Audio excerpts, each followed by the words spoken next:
संसद भवनातील घुसखोरी प्रकरणी कल्याण पोलीस ॲक्शन मोडवरती आलेले आहेत।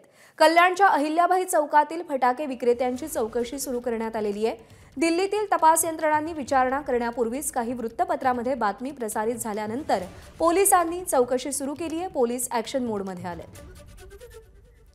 फैसल तांडेल आपले प्रतिनिधी सध्या आपल्या सोबत आहेत। फैसल, दिल्लीमध्ये जो प्रकार घडला त्याचा कल्याणमधल्या फटाके विक्रेत्यांशी नेमका काय संबंध आहे, काय कनेक्शन्स आहेत, पोलीस कोणत्या दिशेने तपास करतायत? प्रज्ञा, ज्या प्रकारे सांसदमध्ये जो दिल्लीमध्ये प्रकार घडला, पोलीस यंत्रणा जे आहेत याच्यामध्ये कामाला लागले असून पहिलं तर ह्यांनी हा कृत्य केला का याचा तर तपास केला जातोय। मात्र दुसऱ्या ठिकाणी हे स्मोक कॅन जे आहे ते त्यांनी आणला कुठून याचा सुद्धा तपास आता पोलीस यंत्रणाकडून सुरू आहे। मात्र आपण जर प्राथमिक तपासात जे माहिती भेटली त्याप्रमाणे कल्याण फटाका मार्केटमधून अमोल शिंदे यांनी हे जे स्मोक कॅन आहे ते खरेदी केल्याची माहिती भेटल्यानंतर कल्याण पोलीस सतर्क झाले असून व ऍक्टिव्ह मोडवर आलेले आहेत आणि त्यांनी विविध फटाक्याचे जे दुकान आहे त्याच्यामध्ये चौकशी सुरू केलेली आहे आणि विविध चौकशीच्या माध्यमातून त्याचा फोटो दाखवण्यात येतोय आणि ह्या माणसांनी ह्या पर्टिक्युलर दुकानामधनं विकत घेतलंय काय, कितीला विकत घेतलेला, कधी विकत,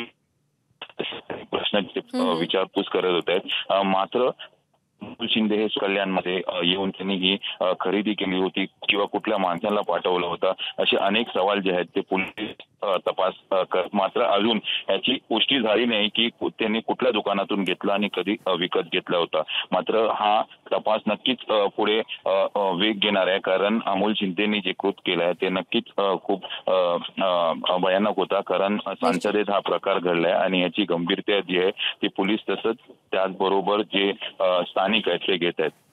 बरोबर, गंभीररित्या दखल घेण्यात आलेली आणि त्या अनुषंगाने आता पुढचा तपास केला जातोय। फैसल, अपडेट जाणून घेत राहू। सध्या धन्यवाद दिलेल्या माहितीसाठी।